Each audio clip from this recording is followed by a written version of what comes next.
Hello and welcome to Runkle of the Bailey. My name is Ian Runkle. I'm a Canadian criminal defense and firearms lawyer. Today I want to talk about the shooting on the Rust set. So that was Alec Baldwin shot and killed Helena Hutchins, who was the cinematographer.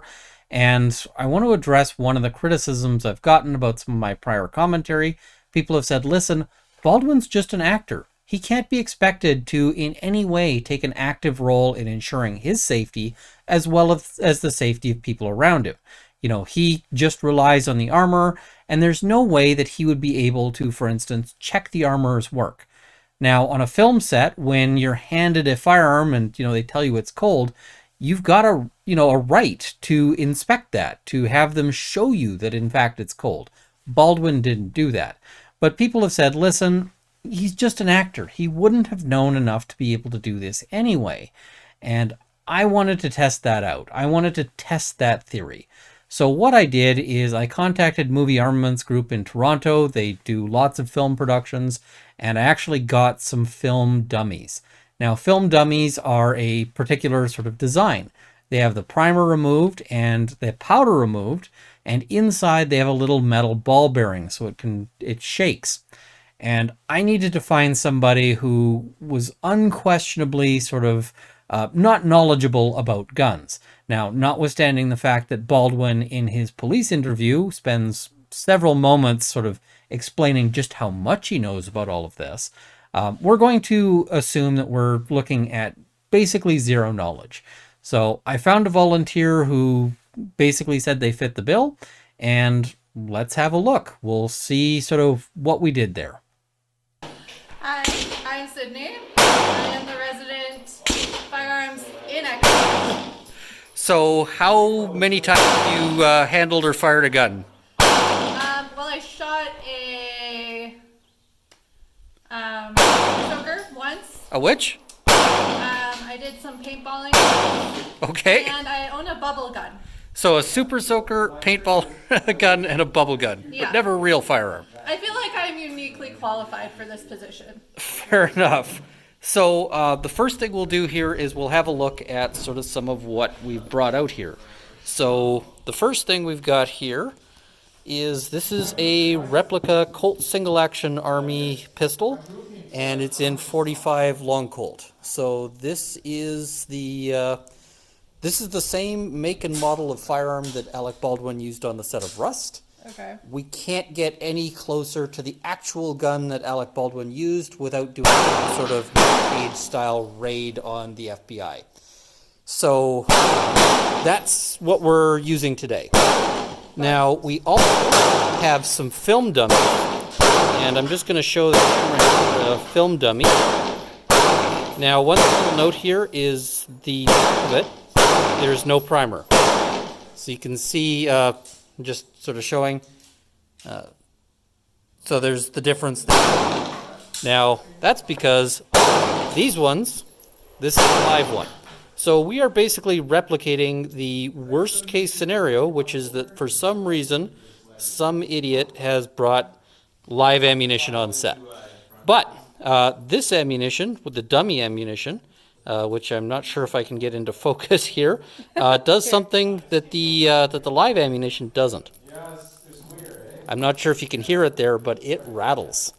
So here is the basics of the game. I think I've got a blindfold here. If I don't, we'll do eyes closed. And I should note that my volunteer here has doubled up hearing protection. So at some points, she might be using just ear protection, just enough so that she can still hear the rattle here. It still feels okay. Yeah. Or we might do this sort of somewhere distant from the range here and just step away and just so that it's a little more ear safe, because that's always a good thing to do. But basically, this thing takes 6 shots, and we've got a whole lot of different ammunition here. And so the challenge is going to be, can you, blindfolded, tell me which cartridges should go into the gun and which cartridges should not? So then we're going to get a load of 6 rounds, and the test on this is I will then pick up the gun and try to fire off every cartridge that we've loaded, and if it goes bang, then that is a fail. So that is basically our test here is can we, sight unseen, blindfolded, with a volunteer who has never fired a real gun before, manage to not kill our cinematographer is right there. That's our cinematographer for today. Okay. So that is going to be how we do this. This is a very lifelike person. I can tell.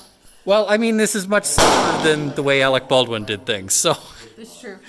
all right. So, are you feeling confident enough to give this a try? Let's do it. All right. I'm gonna stop the recording. We'll walk over somewhere a little quieter here, just so we're not,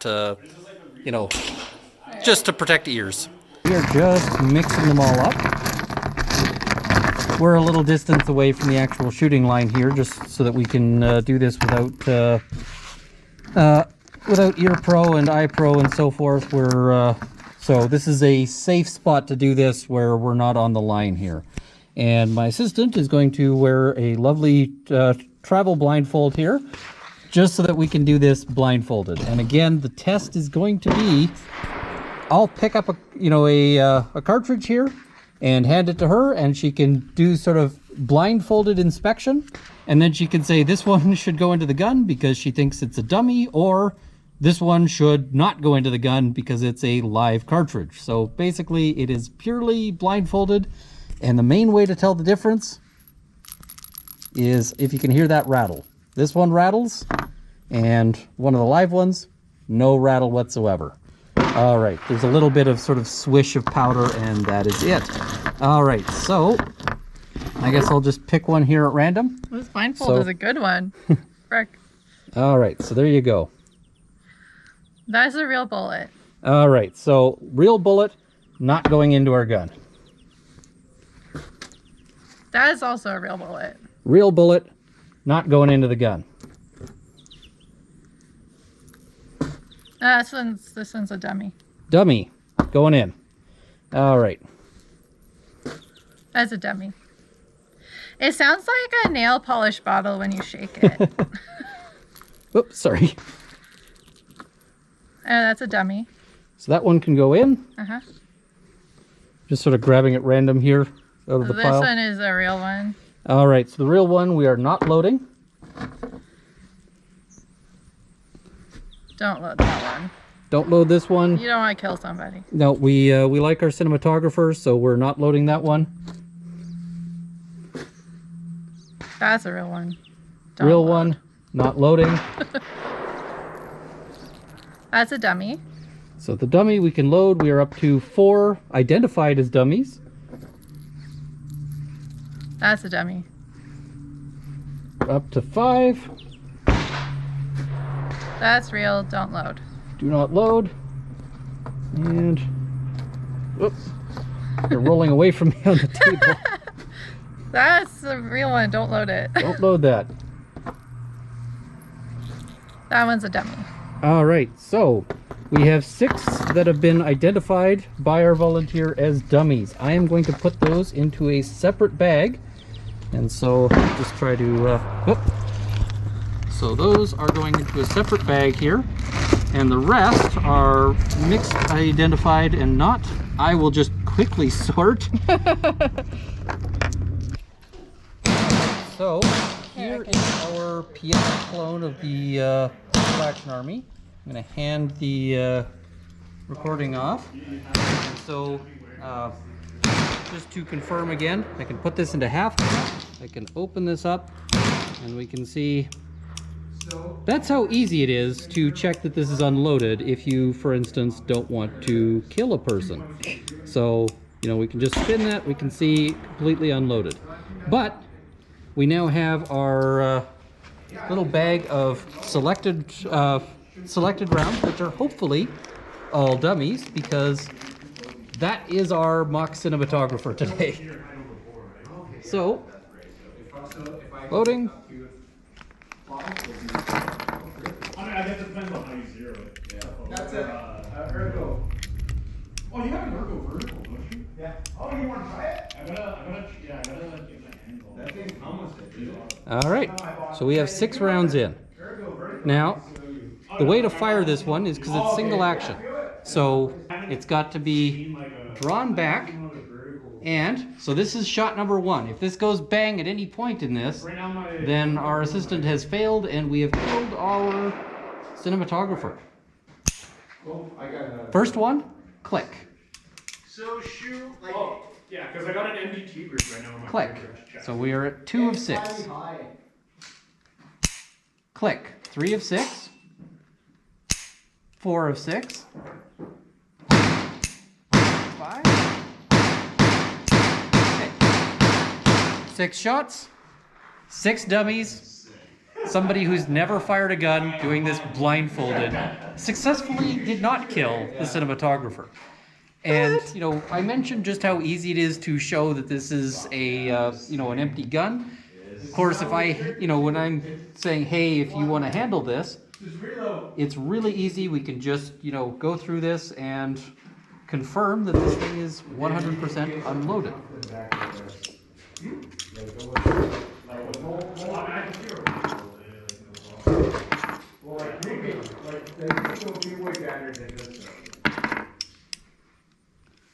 Now, isn't it easy to just go and spin this? Isn't that a lot easier than, you know, say going through an entire police interview and lawsuits and so forth? And as much as you might say, hey, I don't want to embarrass my my armor, isn't it a lot more embarrassing if you are, I'd rather have a little embarrassment on set rather than, say, splashing these organs around the rib cage. That seems like the thing we don't want to do. So that's really how easy it is. Let's talk a little bit as well about Baldwin and his notions about fanning. So fanning is sort of a Wild West, you know, old cowboy technique where you are operating the hammer of the gun rather than pulling the trigger each time to fire it. And so the idea is that these guns are pretty slow by their normal nature because in order to fire it, it's single action. You have to draw the hammer back and then fire. And I'm aiming down towards the berm here each time, even though I know that this has just been emptied because safety protocols. But to fan it, what you would do is you would hold the trigger down, and then at that point, the hammer will drop each time you fan the hammer. Now, of course, that only happens when you're holding the trigger down. Baldwin says he wasn't touching the trigger, and that's what fanning looks like if you're not holding the trigger back, is, yeah. So that's sort of how that has to go, is you have to have your finger on the trigger if you want to fan the action. And that's just so that you can theoretically unload a whole lot of ammunition in a hurry with this older style of single action thing. Now, I will note here that this actually has a very, there's a minimal, and I'll see if you can sort of have a look at that. There's not a whole lot of play in that trigger, right? It doesn't move very far. And in fact, if you just have it just a little bit down, it'll fire. So if you're doing this, no bang. Bang. But what I suspect is that Baldwin, not being experienced with firearms, didn't have his finger like this, which is, this is the position that when you are a gun person, you will rapidly learn this position, where your finger is alongside the trigger, not in the trigger grip. If you're doing this, that's real easy. And that's because that takes very little pressure. Just resting your finger on it is enough to do that. And it's also, when you pull this hammer back, it's really easy to curve your finger. Baldwin may not have intentionally pulled the trigger, but it is a virtual certainty that he had his finger where it shouldn't have been. Because you don't put your finger down to the trigger until you are ready to fire something. You know, I've checked this repeatedly to make sure it's empty. We've, you know, cycled through it. But, you know, I'm still pointing down range because I wouldn't want to do this finger on the trigger testing if I was pointing, you know, towards a parking lot or anything like that. You know, we're control our, you know, control. When Baldwin had his finger on the trigger, you know, pretty clear. He says that he didn't pull the trigger. I can believe he didn't pull the trigger intentionally, but it's absolutely, I don't see how we get to he didn't pull the trigger. I guess the takeaway message of this video is just how easy it would have been to not kill anyone on this set, and how trivial the checks required would have been. Baldwin said that he didn't want to embarrass anyone by checking the gun. That is a terrible excuse. You know, I'm a gun owner, and when somebody hands me at the range, if they're saying, hey, you know, check out this gun that I've got, and they hand it to me, the first thing I do is I check it. And that's even if they just checked it themselves. And nobody has ever given me grief over this. Nobody has ever said, hey man, did you not see me check it? They just go, yeah, that is what we do. Nobody should be embarrassed. Nobody should be upset by checking this. This should be the default expectation. And this notion that he didn't know enough to, you know, to have the armor show him the use of this firearm and that it was a cold gun in front of him, well, I don't accept that, because we were able to do this with somebody who had never handled a firearm, and the only instruction was basically, here's what a dummy looks like, here is what a live cartridge looks like, and here's sort of the distinctions, and she was able to do it blindfolded. Blindfolded. You know, this is not a difficult thing. This is not some hard task or something that requires a great deal of expertise. You know, as mentioned, my volunteer had never fired a gun before, never handled a gun before.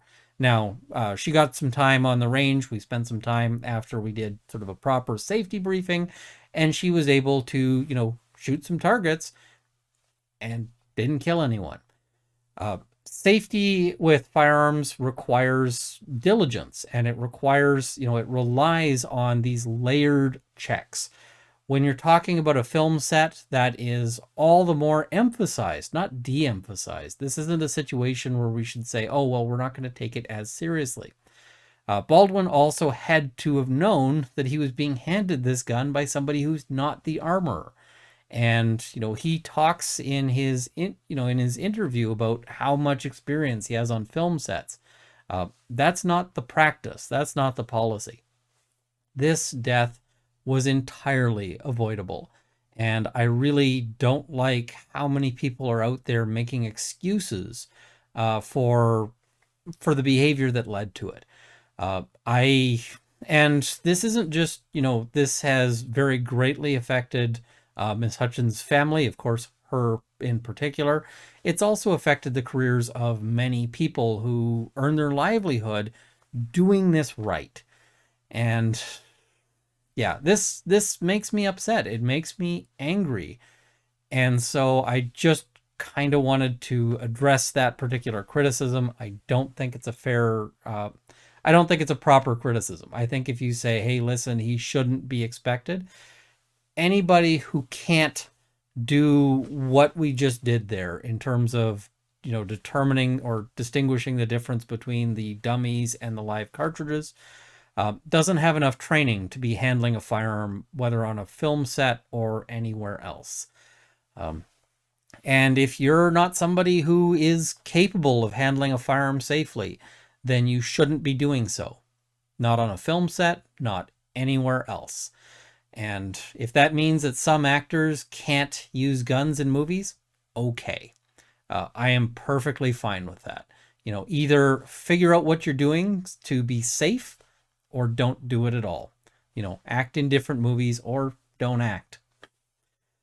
Anyway, yeah, I guess that's my tail end rant on this. So thank you for watching. Please like this video, share it with your friends, subscribe to see more content. I also want to thank my Patreon supporters at the $50 level, Canada's National Firearms Association, the CCFR, and the Canadian Shooting Sports Association.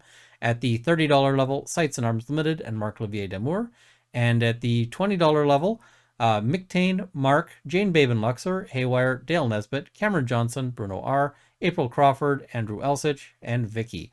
Thank you as well to the $10 supporters who will be in the crawl immediately following. Thank you for watching. I hope this has armed you with knowledge.